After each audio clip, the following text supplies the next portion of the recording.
এই যে মানুষটা বিশ্ববিখ্যাত একজন মানুষ, এই মানুষটাকে তো সবাই চেনে, কেউ বাকি নেই যে চেনে না, ইন্ডাস্ট্রি কোনো লোক বাকি নেই যার জন্য এই মানুষটার এত সুনাম সামনে পেছনে সব জায়গায়। যাই হোক, আর আমার ইভেন্টে আসবে মানে তো মানুষটাকে সম্মানিত করা তো থাকবেই, সাথে সাথে তার কাজকর্ম, তার সাপোর্টিভ এত কাজ, মানে এত কাজ ব্যস্ততা থেকে শরীর অসুস্থ নিয়েও আমার শুটে প্রতিবার আসে, প্রতি সময় পাশে থাকে।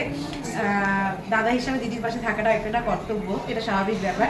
তো যাই হোক, প্রসেনদাকে অলওয়েজ থ্যাংক ইউ যে অল টাইম আমার পাশে থাকে, অল টাইম এরকমভাবেই থেকো। তো আমার তরফ থেকে যে সম্মানটা থাকবে সেটা তুমি দাদাকে দেবো।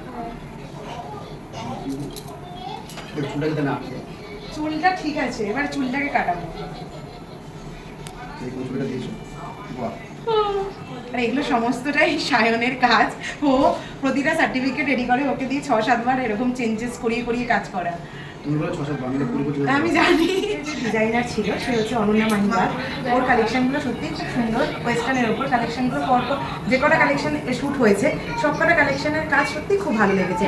আর আজকে যেহেতু ও আসতে পারেনি, ওর এক্সাম ছিল বলে, সেক্ষেত্রে কাকিমা এসছে।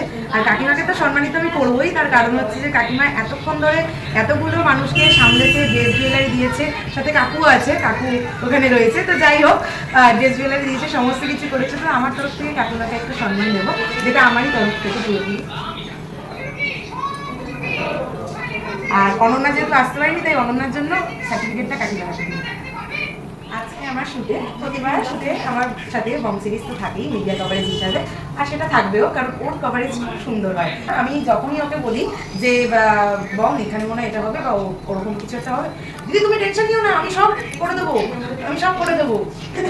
কিন্তু হ্যাঁ, বংয়ের সত্যি বংয়ের কাজ খুব ভালো। ও আমার সেমিনার থেকে শুরু করে, আমার কভারেজ থেকে শুরু করে, মানে প্রতিটা শুট, মানে আমার এই 14 নম্বর শুরু হয়তো প্রথম থেকে ছিল না ঠিকই, কিন্তু জয়কাটা শুটে আমার কাজ করেছে, সত্যি প্রতিটা শুট খুব ভালো বেরিয়েছে, মিডিয়া কভারেজকে ভালো করেছে ইভেন।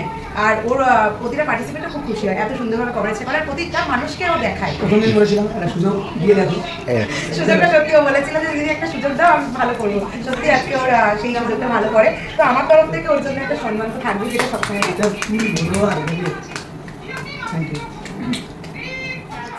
এই যে সব প্রথম থেকে এত কাজ, এত কিছু সমস্তটা করেছে, যার নাম এতবার বলা হচ্ছিল যে অফিসিয়াল ভিডিওগ্রাফার, সে হচ্ছে সৌম্যদীপ দত্ত, যার জন্য আজকে এত সুন্দর আউটপুট সব মডেলদের রিলস বেরোবে, যেটা তোমরা দেখতেই পাবে। তো আমার তরফ থেকে দাদার জন্য একটা সম্মান তো থাকবে, সেটাই ধন্যবাদ সম্মান দেওয়ার জন্য। বলে রাখি যে ফটোগ্রাফার হচ্ছে আজকে ছিল বিপ্লব দা, পুরোটাই দায়িত্ব নিয়ে সৌম্যদীপদার সাথে একের সাথে কাঁধে কাঁধ মিলিয়ে একেবারে কাজগুলো বার করেছে, খুব ভালো কাজ করেছে। সত্যি আমি খুব খুশি হয়েছি যে প্রতিটা মডেল আর ভীষণ স্যাটিসফাইড, আমার খুব ভালো লেগেছে। তো সেক্ষেত্রে বিপ্লবদার জন্য একটা শুধু সম্মান রয়েছে। থ্যাংক ইউ, অনেক থ্যাংক ইউ, অনেক ধন্যবাদ। দাদার কাজগুলো সত্যি খুব সুন্দর, মানে মুরাদের হয়ে যে ওনারা তিনজন, আরেকজনও আছেন সিজানদা, সেও আমার সাথে কাজ করেছে। দাদা সত্যি খুব ভালো ভালো কাজ করে, আউটপুট খুব ভালো দেয়। আর সত্যি আউটপুটের জন্যই তো সবাই খাটে না, একটা আর্টিস্টও সেই আউটপুটটার জন্যই খাটবে। একটা মানুষ আজকে 2খানা ক্রিয়েটিভ কাজ বেরিয়েছে আমার, মানে শুটে এই ফার্স্ট টাইম আমার মানে ওয়েস্টার্ন শুটে ক্রিয়েটিভ কাজ বেরিয়েছে, খুব ভালো লেগেছে, সত্যি খুব ভালো লেগেছে। ভালো আউটপুটের সাথে কাজ করে আমাদেরও খুব ভালো লাগে। ভালো আউটপুট বেরোলে তো ভালো বেসিক্যালি কাজ পাবো। আউটপুট বেরোবে এটা নিশ্চিত, মানে এটা কোনো, মানে এটা কিছু বলারই নেই। আর একটা কথা বলার আছে, যখনই সৌমিতা থাকবে দাদাকে ধরে নেবে, ঠিক আছে? আর আমি দাদাকে একটা কথা বলছি, আমার নাম প্রসেন, দেখা যাবে না এখন, ভিডিও করে দিচ্ছি।